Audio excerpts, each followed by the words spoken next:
शांति। आज बाबा के 29 जुलाई 2020 के साकार महावाक्य हैं। एक नज़र कल के अभ्यास पर डालते हैं। कल हम सब ने बहुत सुंदर अभ्यास किया कि मैं सामर्थ्य आत्मा हूँ। गुड़िया के खेल से अपने टाइम को बचाना है। बाबा ने कल हम सबको अभ्यास कराया कि मैं बहुत सामर्थ्य आत्मा हूँ और ये गुड्डे गुड़िया का खेल जो है उसमें अपना टाइम वेस्ट नहीं करना है। कभी कभी हम आवेश की बातें, ईर्ष्या की बातें, निराधार बातें, इन सब बातों में बहुत टाइम खराब करते हैं, उन बेकार बातों की चिंतन करते हैं। तो बाबा ने उन सब बातों पर ध्यान खिंचवाया कि सामर्थ्य आत्माएं अपना टाइम खराब नहीं करती हैं, बल्कि सामर्थ्य आत्माएं बाबा की याद करने का पुरुषार्थ करती हैं ताकि सब खिटखिट खत्म हो जाए। बाबा याद दिलाते हैं कि पैदल चलते चलते बाबा को याद करो। बाबा ने तंदुरुस्ती का भी राज हमें समझाया है। आज बाबा ने हम सबको सफलता का मंत्र दिया है, सफल होने का मंत्र दिया है। सफलता का बहुत सुंदर मंत्र है। एक दो के विचारों को स्वीकार करना और सत्कार करना। एक दो के विचारों को समझते हुए स्वीकार करना, परंतु सबके विचार तो अलग अलग होते हैं। बाबा बोलते सबके विचारों को स्वीकार करो, लेकिन सबके विचार अलग और अलग होते हैं। पर बाबा की श्रीमत है, मतभेद कितना भी हो लेकिन मन भेद नहीं होना चाहिए। साथ साथ बाबा ने कहा कि मैं ये पक्का करो कि बाप कौन है, बाप का सत्य परिचय क्या है, उनकी महिमा और श्री कृष्ण जी की महिमा दोनों में अंतर क्या है। बाप का यथार्थ परिचय है कि वो शांति के सागर हैं, प्यार के सागर हैं, आनंद के सागर हैं। श्री कृष्ण जी की महिमा है 16 कला संपूर्ण, संपूर्ण निर्विकारी, मर्यादा पुरुषोत्तम, डबल अहिंसक। बाबा ने आज बहुत सुंदर बात याद दिलाई कि मैं ब्रह्मा तन से आकर ज्ञान देता हूँ, जिनको भागीरथ कहा जाता है। कुछ लोग पहचान नहीं पाते हैं तो वो सोचते हैं श्री कृष्ण ने भगवत गीता का ज्ञान दिया, परंतु श्री कृष्ण जी नहीं कह सकते हैं कि माम एकम याद करो, देह सहित देह के संबंधों को भूल जाओ। ये तो केवल एक निराकार परमात्मा कह सकते हैं। अब सुनते हैं मुरली को विस्तार से। मीठे बच्चे, पहले पहले सबको बाप का सही परिचय देकर गीता का भगवान सिद्ध करो कि तुम्हारा नाम बाला होगा। बाबा कहते हैं पहले पहले गीता का भगवान कौन है ये सिद्ध करके उन मनुष्यों को बताओ जिनको ज्ञान नहीं है, तो तुम्हारा नाम बाला होगा।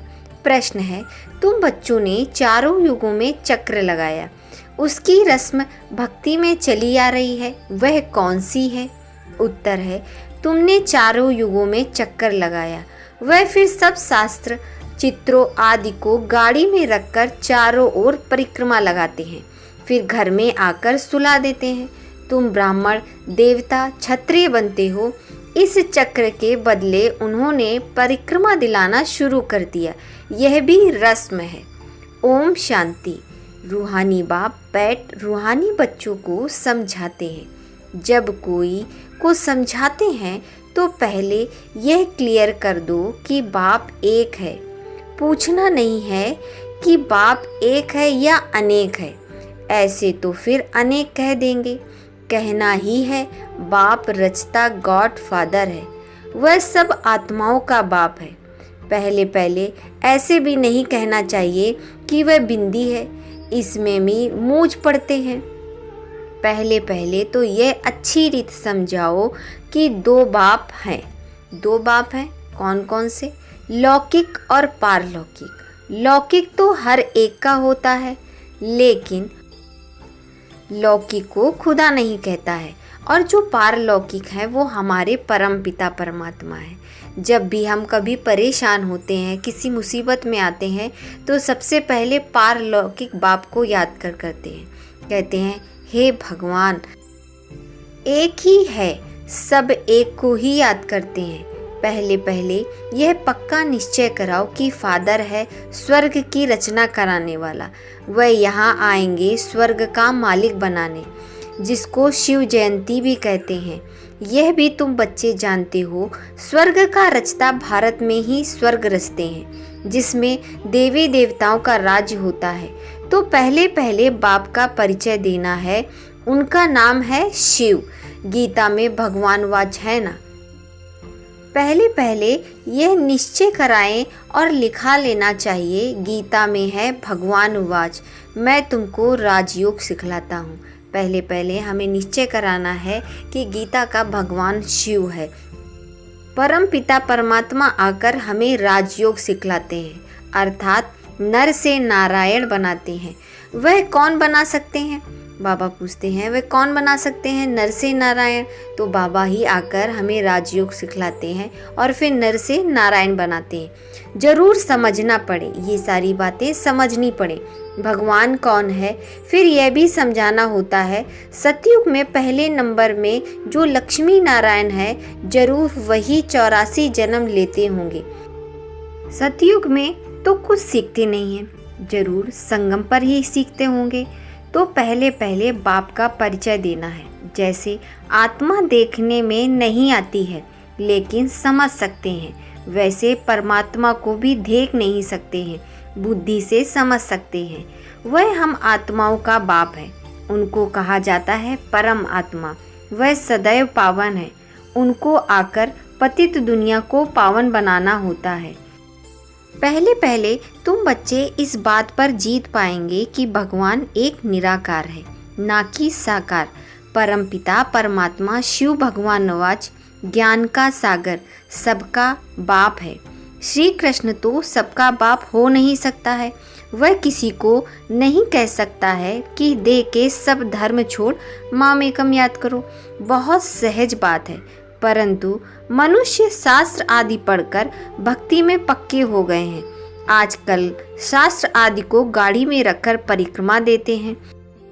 श्री कृष्ण भगवान वाच नहीं है, परंतु शिव भगवान वाच है। शिव ही पुनर्जन्म रहित है।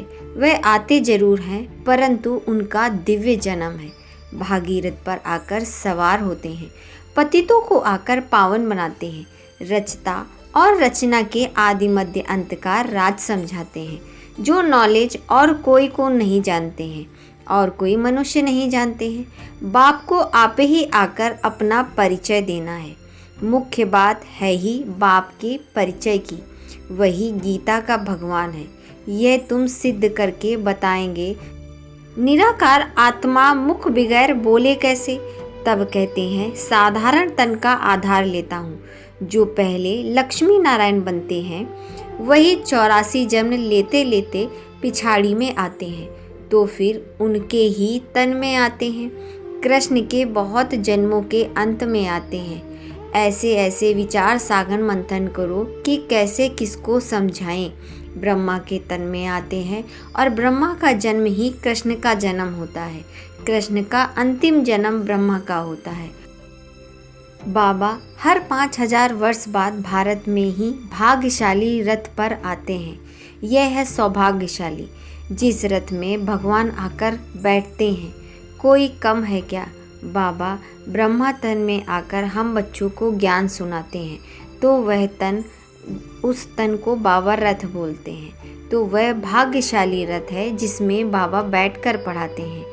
भगवान इनमें बैठ बच्चों को समझाते हैं कि मैं बहुत जन्मों के अंत में इनमें प्रवेश करता हूँ। ब्रह्मा बाबा के तन में अंतिम जन्म जो ब्रह्मा बाबा का रहता है, उसमें मैं इनमें प्रवेश करता हूँ। श्री कृष्ण की आत्मा का रथ है ना, यह खुद कृष्ण तो नहीं है, क्योंकि ये ब्रह्मा बाबा है। अब सतयुग में जाके ये कृष्ण का रूप लेंगे, जन्म लेंगे। बहुत जन्मों के अंत का है। हर जन्म में फीचर, एक्यूपेशन आदि बदलता रहता है। बहुत जन्मों के अंत में जिसमें प्रवेश करता हूँ, वह फिर कृष्ण बनते हैं। आते हैं संगम युग में, कृष्ण बनते हैं और संगम युग में आते हैं। हम भी बाप का बनकर बाप से वर्षा लेते हैं। बाप पढ़कर साथ में ले जाते हैं। बाप सिर्फ कहते हैं माम एकम याद करो। तो ये अच्छी रीत विचार करना चाहिए कि कैसे लिखें। बाप फिर आकर राजयोग सिखलाते हैं, भारत को राइटियस सॉल्वेंट बनाते हैं। उस समय सारे विश्व के मालिक तुम बच्चे ही होते हो। कहते हैं ना, wish you long life and prosperity. बाबा आशीर्वाद नहीं देते हैं कि सदा जीते रहो, ये तो साधु लोग देते हैं। अमर रहो। तुम बच्चे समझते हो अमर तो जरूर अमरपुरी में होंगे, मृत्यु लोक में अमर कैसे होंगे। तुम बच्चों का जास्ती इंटरेस्ट सूक्ष्म वतन की बातों में नहीं होना चाहिए। ब्रह्मा, विष्णु, शंकर आदि चित्र हैं तो इस पर थोड़ा समझाया जाता है, क्योंकि इनका बीच में थोड़ा सा पाठ है। बाबा कहते हैं सूक्ष्म वतन, ये भोग लगाने में जाते हैं तो वहाँ पर क्या होता है, ये सब सारी बातों में तुम बच्चों का थोड़ा सा इंटरेस्ट होना चाहिए, ज़्यादा नहीं। इसमें जास्ती टाइम ख़राब नहीं करना चाहिए, सिर्फ बाबा की याद में रहना चाहिए। फिर बाबा कहते हैं पिछाड़ी में क्या क्या होना है वह भी देखेंगे। लड़ाई लगनी है, बम्स छूटेंगे, पहले मौत है उस तरफ, यहाँ तो रक्त की नदियाँ बहती हैं, फिर घी दूध की नदियाँ, पहले पहले धुआं विलायत से निकलेगा। डर भी वहाँ पर है। कितने बड़े बड़े बम्स बनाते हैं, क्या क्या उसमें डालते हैं जो एकदम शहर को खलास कर देते हैं। यह भी बताना है किसने स्वर्ग की राजाई स्थापन की है। मुख्य बात समझाई जाती है बाप की याद की, जिससे ही पाप कटेंगे। भगवान जब आया था तो कहा था माम एकम याद करो, तो तुम सतो प्रधान बन जाएंगे, मुक्ति धाम में जाएंगे। फिर पहले से लेकर चक्र रिपीट होना है। तुम स्टूडेंट की बुद्धि में ये सारी नॉलेज होनी चाहिए ना, खुशी रहती है। हम कितनी कमाई करते हैं, ये अमरनाथ कथा अमर बाबा हम बच्चों को सुनाते हैं। एक धर्म एक श्रीमत से स्थापना होती है। सतयुग में सिर्फ एक धर्म होता है और एक ही मत होती है। एक धर्म एक श्रीमत से स्थापना होती है। ये रूहानी नॉलेज रूहानी बाप बैठ समझाते हैं। तुम बच्चों में खुशी में भी रहना चाहिए। तुम जानते हो बाप हमको पढ़ाते हैं, तुम अनुभव से कहते हो, तो ये शुद्ध अहंकार रहना चाहिए कि भगवान हमको पढ़ा रहे हैं। और क्या चाहिए, जबकि हम विश्व के मालिक बनते हैं तो खुशी क्यों नहीं रहती है। यह निश्चय में कहाँ संशय है। बाप में संशय नहीं आना चाहिए, माया संशय में लाकर भुला देती है। बाबा ने समझाया है माया आँखों द्वारा बहुत धोखा देती है। अच्छी चीज़ें देखेंगे तो दिल बित बित करेगी और खाएंगे। आँखों से देखते हैं तब क्रोध आता है मारने के लिए। देखेंगे ही नहीं तो मारेंगे कैसे। आँखों से देखते हैं तब लोभ मोह भी होता है। मुख्य धोखा देने वाली हैं आँखें, इन पर पूरी नज़र रखनी चाहिए। आत्मा को ज्ञान मिलता है तो फिर क्रिमिनल पना छूट जाता है। ऐसे भी नहीं कि आँखों को निकाल देना है, तुम्हें तो क्रिमिनल आई को सिविल आई बनाना है। अच्छा, मीठे मीठे सिकिलते बच्चों प्रति माता पिता बाप दादा का याद प्यार गुड मॉर्निंग। रूहानी बाप की रूहानी बच्चों को नमस्ते। धारणा के लिए मुख्य सार है, नंबर 1, सदा इसी नशे व खुशी में रहना है कि हमको भगवान पढ़ाते हैं। किसी भी बात में संशय बुद्धि नहीं होना चाहिए।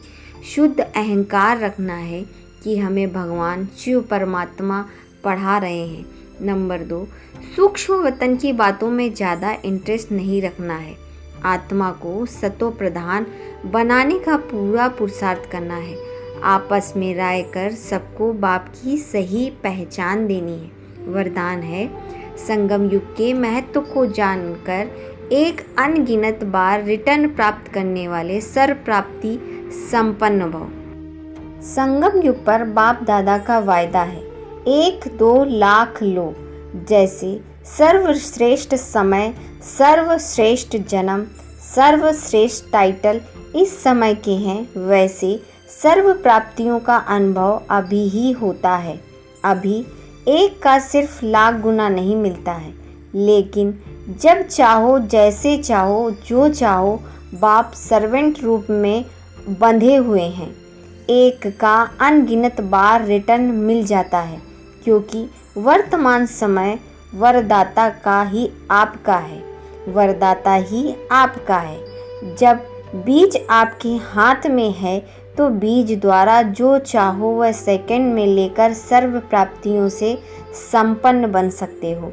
स्लोगन है, सफलता संपन्न बनना चाहते हैं तो एक दो की बातों को स्वीकार करो और सत्कार दो।